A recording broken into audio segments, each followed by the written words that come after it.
Hello students, ನಮ್ಮ ಈ previous ಕ್ಲಾಸಸ್ನಲ್ಲಿ ನೀವು ಹೈಸ್ಕೂಲ್ನಲ್ಲಿ ಓದಿರುವ ಕೆಲವೊಂದು ಬೇಸಿಕ್ ಕಾನ್ಸೆಪ್ಟ್ಗಳ ಬಗ್ಗೆ ತಿಳ್ಕೊಂಡಿದ್ವಿ.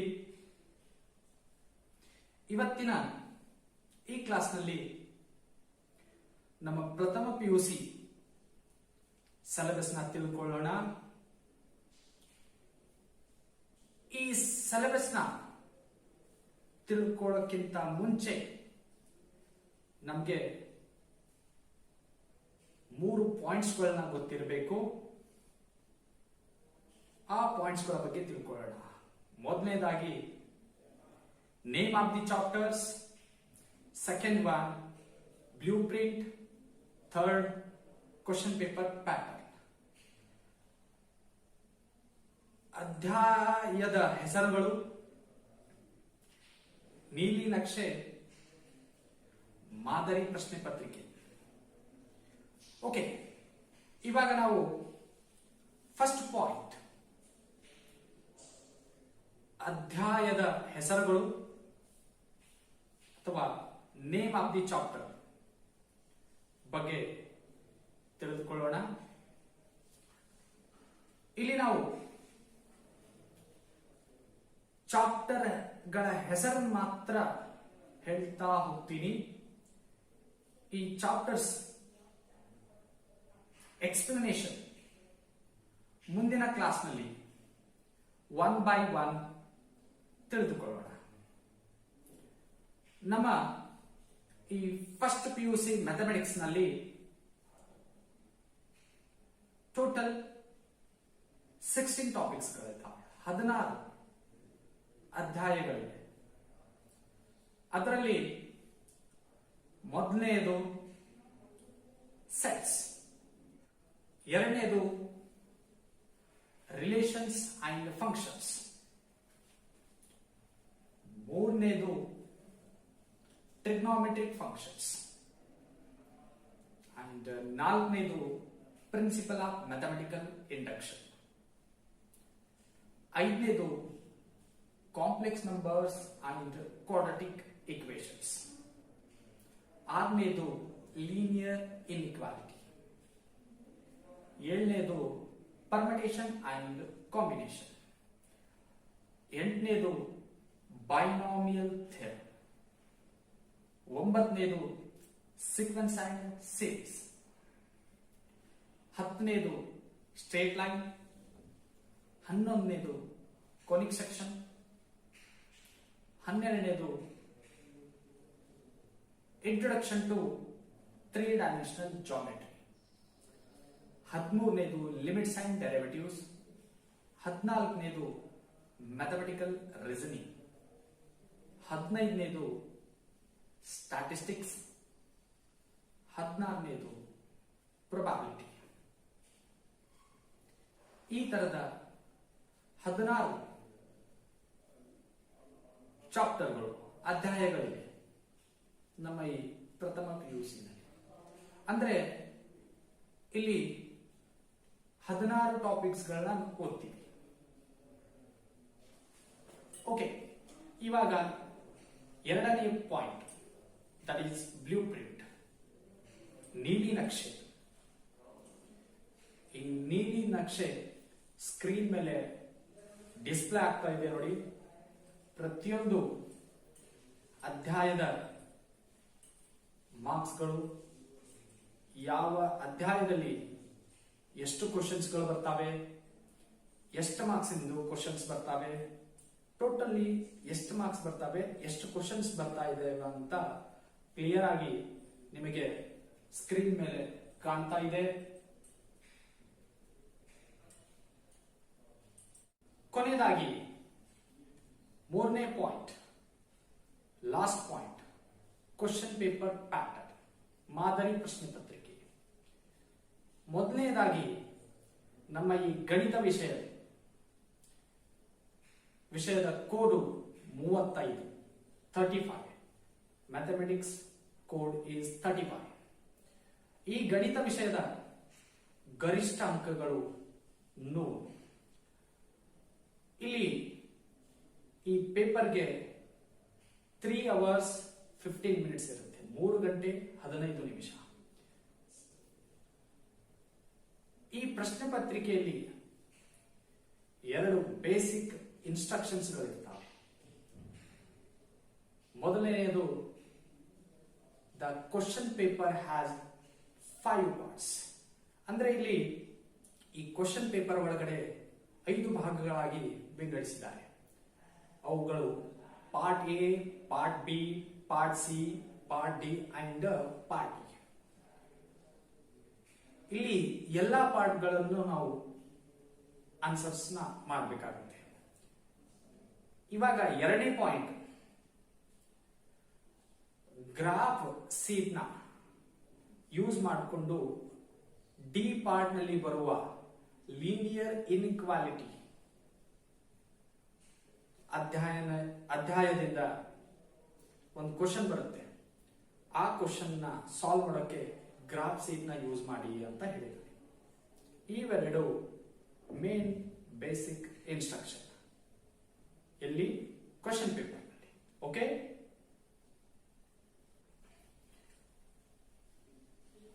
ಈ ಕ್ವಶನ್ ಪೇಪರ್ ನಲ್ಲಿ 50 ಕ್ವಶನ್ಗಳಿವೆ. ಅವುಗಳನ್ನ 5 ಭಾಗಗಳಾಗಿ ಮಾಡಲಾಗಿದೆ. Part A, part B, part C, part D and part A. ಇವಾಗ ಮೊದಲನೆಯದಾಗಿ ಪಾರ್ಟ್ ಎ. ಈ ಪಾರ್ಟ್ ಎ ನಲ್ಲಿ 1 ಅಂಕದ 10 ಕ್ವಶನ್ಗಳಿರ್ತವೆ.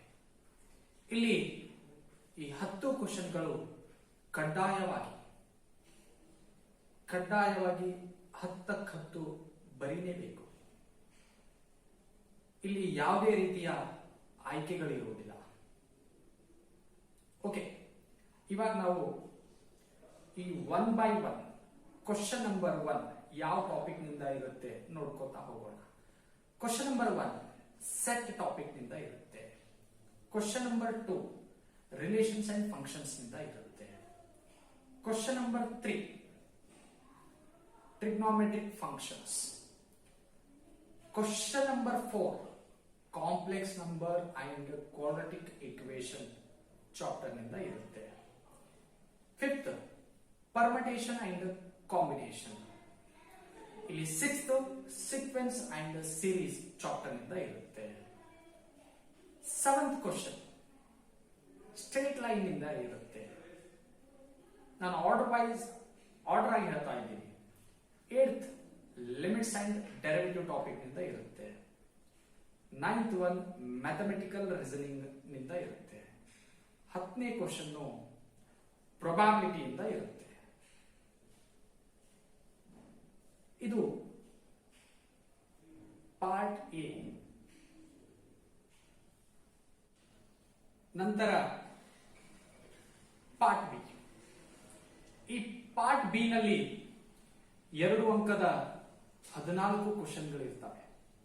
ಈ 14ರಲ್ಲಿ 10 ನಾವು ಆಯ್ಕೆ ಮಾಡಬೇಕು. 10 ಕ್ವಶನ್ ನಾವು ಬರೀಬೇಕು. ನಿಮಗೆ ಇಲ್ಲಿ 4 ಕ್ವಶನ್ಸ್ ಚಾಯ್ಸ್ಗಳಿರ್ತವೆ. ಈ 14 ಕ್ವಶನ್ ನೀವು ಬರೆದರು. ಇದರಲ್ಲಿ ಎಕ್ಸಾಕ್ಟ್ಲಿ 10 ಕ್ವಶನ್ಸ್ ಯಾವ ಕರೆಕ್ಟ್ ಇರ್ತಾವೋ ಅವುಗಳನ್ನ ಮಾತ್ರ ವ್ಯಾಲ್ಯೂಯೇಷನ್ ಮಾಡ್ತಾರೆ. ಎಸ್, ಈ ಪಾರ್ಟ್ ನಲ್ಲಿ ನಮಗೆ 20 ಮಾರ್ಕ್ಸ್ಗಳು ಬರ್ತವೆ. ಎಸ್, ಇಲ್ಲಿ ಪ್ರಶ್ನೆಯ ಸಂಖ್ಯೆಗಳನ್ನು ಮುಂದುವರಿಸುತ್ತಾ ಇಲ್ಲಿ 11th ಮತ್ತೆ 12th ಈ 2 ಕ್ವಶನ್ಸ್ ಸೆಟ್ ಟಾಪಿಕ್ ನಿಂದ ಬರ್ತವೆ. ಅದಾದ ನಂತರ ರಿಲೇಷನ್ಸ್ ಅಂಡ್ ಫಂಕ್ಷನ್ಸ್ ನಿಂದ 1 ಕ್ವಶನ್ ಬರುತ್ತೆ. 13th 14th question trigonometric functions ಮತ್ತೆ 15th ಕೂಡ ಟ್ರಿಗ್ನೋಮೆಟ್ರಿಕ್ ಫಂಕ್ಷನ್ಸ್ ಆಗಿರುತ್ತೆ. 16th questions complex number and quadratic equations ನಿಂದ ಇರುತ್ತೆ. ಆಮೇಲೆ ಈ 17th ಕ್ವಶನ್ ಲೀನಿಯರ್ ಇನ್ಇಕ್ವಾಲಿಟಿ ಇಂದ ಇರುತ್ತೆ. ಅದಾದ ನಂತರ 18th and 19th questions straight lines ಇಂದ ಇರ್ತವೆ. ನೆಕ್ಸ್ಟ್ ಅದಾದ ನಂತರ 20th question introduction to 3-dimensional geometry ಅಂತ ಇರುತ್ತೆ. 21 ಕ್ವಶನ್ ಲಿಮಿಟ್ಸ್ ಅಂಡ್ ಡೆರಿವೇಟಿವ್ ನಿಂದ ಇರುತ್ತೆ. 22 ಕ್ವಶನ್ ಮ್ಯಾಥಮೆಟಿಕಲ್ ರೀಸನಿಂಗ್ ನಿಂದ ಇರುತ್ತೆ. ಇಲ್ಲಿ ನಾನು ಕ್ವಶನ್ಸ್ ಆರ್ಡರ್ ವೈಸ್ ಹೇಳ್ತಾ ಇದ್ದೀನಿ. ಯಾವ ಕ್ವಶನ್ ನಂಬರ್ಗೆ ಯಾವ ಚಾಪ್ಟರ್ ನಿಂದ ಕ್ವಶನ್ ಬರುತ್ತೆ ಅನ್ನೋದನ್ನ ಇನ್ ಡೀಟೇಲ್ ಆಗಿ ಹೇಳ್ತಾ ಇದ್ದೀನಿ. ನೆಕ್ಸ್ಟ್ 22 ಕ್ವಶನ್ ಮ್ಯಾಥಮೆಟಿಕಲ್ ರೀಸನಿಂಗ್ ನಿಂದ ಬರುತ್ತೆ. 23 ಕ್ವಶನ್ ಸ್ಟ್ಯಾಟಿಸ್ಟಿಕ್ಸ್ ನಿಂದ ಬರುತ್ತೆ. ಲಾಸ್ಟ್ 24 ಪ್ರೊಬಾಬಿಲಿಟಿ ಇಂದ ಬರುತ್ತೆ. ನೆಕ್ಸ್ಟ್ ಇದಾದ ನಂತರ ನಾವು ಪಾರ್ಟ್ ಸಿ ಬಗ್ಗೆ ತಿಳಿದುಕೊಳ್ಳೋಣ. ಈ ಪಾರ್ಟ್ ಸಿ ನಲ್ಲಿ 3 ಅಂಕದ 14 ಕ್ವಶನ್ಸ್ ಗಳಿರ್ತವೆ. ಈ 14ರಲ್ಲಿ ನೀವು 10 ಬರೀಬೇಕು. ಇಲ್ಲಿ ಕೂಡ ಪಾರ್ಟ್ ಬಿ ನಲ್ಲಿ ಇರುವ ಹಾಗೆ 4 ಕ್ವಶನ್ಸ್ ಆಯ್ಕೆಗಳಾಗಿರ್ತವೆ. ನೀವು 14 ಕ್ವಶನ್ಸ್ ನ ಬರೆದ್ರೆ ಇದರಲ್ಲಿ ಎಕ್ಸಾಕ್ಟ್ಲಿ 10 ಕ್ವಶನ್ ಯಾವ ಕರೆಕ್ಟ್ ಇದಾವೆ ಅವುಗಳನ್ನ ಆಯ್ಕೆ ಮಾಡಿ ವ್ಯಾಲ್ಯೂಯೇಷನ್ ಮಾಡ್ತಾರೆ. ಅಂದ್ರೆ ಈ ಪಾರ್ಟ್ ನಲ್ಲಿ ನಿಮಗೆ ಟೋಟಲ್ ಆಗಿ 30 ಮಾರ್ಕ್ಸ್ ಬರ್ತವೆ. ಇವಾಗ ಕ್ವಶನ್ ನಂಬರ್ 25 ಸೆಟ್ ನಿಂದ ಇರುತ್ತೆ. Question number 26 relations and functions ನಿಂದ ಇರುತ್ತೆ. ಕ್ವಶನ್ ನಂಬರ್ 27 ಟ್ರಿಗ್ನೋಮೆಟ್ರಿಕ್ ಫಂಕ್ಷನ್ಸ್ ನಿಂದ ಇರುತ್ತೆ. 28 and 29 complex numbers and quadratic equation. ಇಲ್ಲಿ ಕಾಂಪ್ಲೆಕ್ಸ್ ನಂಬರ್ ನಿಂದ ಒಂದು ಕ್ವಶನ್, ಕ್ವಾಡ್ರಾಟಿಕ್ ಇಕ್ವೇಶನ್ ನಿಂದ ಒಂದು ಕ್ವಶನ್. ಟೋಟಲ್ ಆಗಿ ಈ ಟಾಪಿಕ್ ನಿಂದ 2 ಕ್ವಶನ್ಸ್ ಇರ್ತವೆ. ಆಮೇಲೆ 30 ಕ್ವಶನ್ ಪರ್ಮಟೇಷನ್ ಅಂಡ್ ಕಾಂಬಿನೇಷನ್ ನಿಂದ ಇರುತ್ತೆ. 31 ಬೈನಾಮಿಯಲ್ ಥಿಯರಂ ನಿಂದ ಇರುತ್ತೆ. 32 ಸೀಕ್ವೆನ್ಸ್ ಅಂಡ್ ಸೀರೀಸ್ ನಿಂದ ಇರುತ್ತೆ. 33 ಸ್ಟ್ರೇಟ್ ಲೈನ್ಸ್ ನಿಂದ ಇರುತ್ತೆ. 34 ಕೋನಿಕ್ ಸೆಕ್ಷನ್ ಟಾಪಿಕ್ ನಿಂದ ಇರುತ್ತೆ.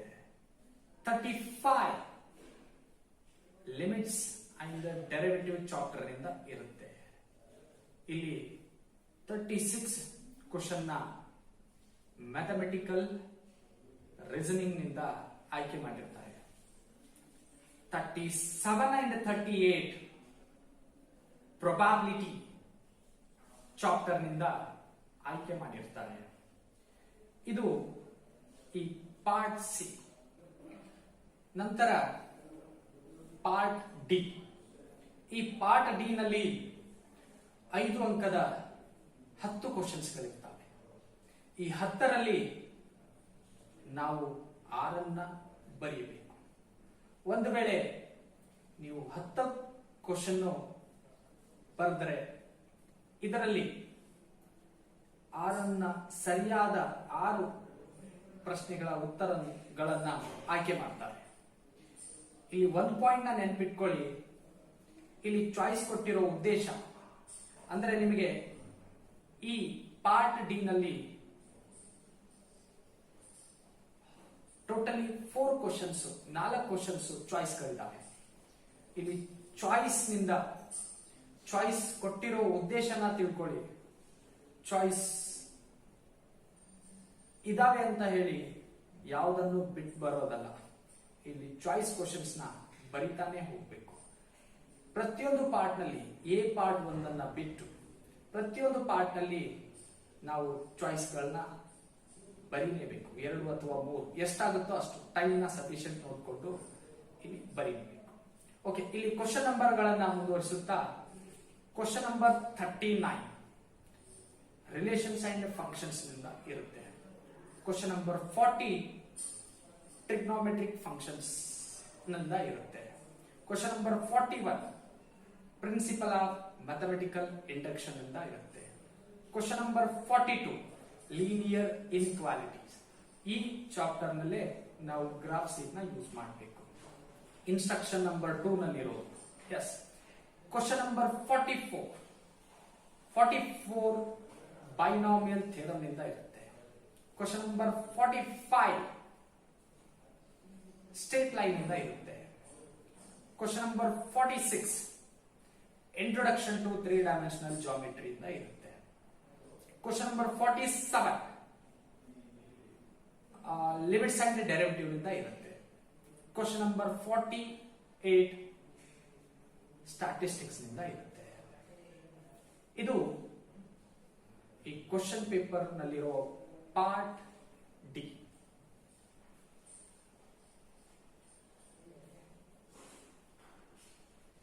ಕೊನೆಯದಾಗಿ ಪಾರ್ಟ್ ಇ. ಈ ಪಾರ್ಟ್ ನಲ್ಲಿ 10 ಅಂಕದ 2 ಕ್ವಶನ್ಸ್ಗಳಿದ್ದಾವೆ. ಈ 2ರಲ್ಲಿ ನೀವು ಒಂದನ್ನು ಬರೀಬೇಕು. 2 ಬರೆದರೂ ಇದರಲ್ಲಿ ಯಾವುದು ಕರೆಕ್ಟ್ ಇರುತ್ತೋ ಅದನ್ನ ವ್ಯಾಲ್ಯೂಯೇಷನ್ ಮಾಡ್ತಾರೆ. ಈ 2 ಕ್ವಶನ್ ನಲ್ಲಿ ಮತ್ತೆ 2 ಸಬ್ ಕ್ವಶನ್ಸ್ಗಳಿದ್ದಾವೆ. ಈ ಸಬ್ ಕ್ವಶನ್ಸ್ ಎ ಮತ್ತು ಬಿ ಅಂತ ಇದ್ದಾವೆ. A question 6 marks, B question 4 marks. 49 A ಅದು ಟ್ರಿಗ್ನೋಮೆಟ್ರಿಕ್ ಫಂಕ್ಷನ್ಸ್ ಚಾಪ್ಟರ್ ನಿಂದ ಇರುತ್ತೆ, 6 ಮಾರ್ಕ್ಸ್ಗೆ. ಬಿ ಸೀಕ್ವೆನ್ಸ್ ಅಂಡ್ ಸೀರೀಸ್ ಅಥವಾ ಲಿಮಿಟ್ಸ್ ಅಂಡ್ ಡೆರಿವೇಟಿವ್ ಚಾಪ್ಟರ್ ನಿಂದ ಇರುತ್ತೆ, 4 ಮಾರ್ಕ್ಸ್. ಈ 2 ಚಾಪ್ಟರ್ ನಲ್ಲಿ ಒಂದು ಯಾವ್ದಾದ್ರು ಸೀಕ್ವೆನ್ಸ್ ಅಂಡ್ ಸೀರೀಸ್ ಅರೇ ಇರಬಹುದು ಅಥವಾ ಲಿಮಿಟ್ಸ್ ಅಂಡ್ ಡೆರಿವೇಟಿವ್ ಅರೇ ಇರಬಹುದು. ಹಾಗೆ ಕ್ವಶನ್ ನಂಬರ್ 50 ಇದರೊಳಗೂ ಕೂಡ ಕ್ವಶನ್ ಎ ಮತ್ತು ಕ್ವಶನ್ ಬಿ ಅಂತ ಇದೆ. ಈ question A 6 marks question conic section chapter ನಿಂದ ಇರುತ್ತೆ. ಈ ಕ್ವಶನ್ ನಂಬರ್ 50 ಎಲ್ಲಿರೋ B question sequence and series ಅಥವಾ ಲಿಮಿಟ್ಸ್ ಅಂಡ್ ಡೆರಿವೇಟಿವ್. ಇಲ್ಲಿ ಒಂದು ಪಾಯಿಂಟ್ ನೆನಪಿಟ್ಕೊಳ್ಳಿ, ಈ ಕ್ವಶನ್ ನಂಬರ್ 49 ಬಿ ನಲ್ಲಿರೋ ಒಂದು ವೇಳೆ ಅಲ್ಲಿ ಸೀಕ್ವೆನ್ಸ್ ಅಂಡ್ ಸೀರೀಸ್ ಕೇಳಿದ್ರೆ ಇಲ್ಲಿ 50 ನಲ್ಲಿರೋ ಬಿ ನ ಲಿಮಿಟ್ಸ್ ಅಂಡ್ ಡೆರಿವೇಟಿವ್ ನಿಂದ ಕೇಳಿರ್ತಾನೆ. ಇನ್ ಕೇಸ್ ಇದೇ ರಿವರ್ಸ್ 49 ಬಿ ನಲ್ಲಿ ಲಿಮಿಟ್ಸ್ ಅಂಡ್ ಡೆರಿವೇಟಿವ್ಸ್ ಕೇಳಿದ್ರೆ 50 ಬಿ ನಲ್ಲಿ ಸೀಕ್ವೆನ್ಸ್ ಅಂಡ್ ಸೀರೀಸ್ ಇಂದ ಕೇಳಿರ್ತಾನೆ. ಇದು ಪಾರ್ಟ್ ಇ ಆಗಿದೆ. ಈ ಎಂಟೈರ್ ಕ್ವಶನ್ ಪೇಪರ್ ನಲ್ಲಿ 150 ಮಾರ್ಕ್ಸ್ ಇಂದ ಕ್ವಶನ್ ಇರುತ್ತೆ. ಅದರ ಒಳಗೆ ನಮಗೆ ಗರಿಷ್ಠ ಅಂಕಗಳು 100, ಇನ್ಕ್ಲೂಡಿಂಗ್ ಎಲ್ಲ ಚಾಯ್ಸ್ ಇಟ್ಕೊಂಡು ನಾನು ಹೇಳಿದ್ದೆ 150 ಅಂತ. ಇದರ ಒಳಗಡೆ ಗರಿಷ್ಠ ಇರೋದು 100. ಓಕೆ, ಈ ಕ್ವಶನ್ ಪೇಪರ್ ಪ್ಯಾಟರ್ನ್ ಅರ್ಥ ಆಗಿದೆ ಅಂತ ಅನ್ಕೊಂಡಿದ್ದೀನಿ. ರೈಟ್, ಇವಾಗ ನಾವು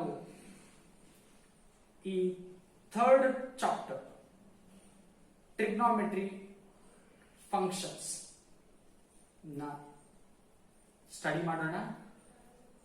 ನೆಕ್ಸ್ಟ್ ಕ್ಲಾಸ್ ನಲ್ಲಿ ಟ್ರಿಗ್ನೋಮೆಟ್ರಿ ಫಂಕ್ಷನ್ಸ್ ನಿಂದ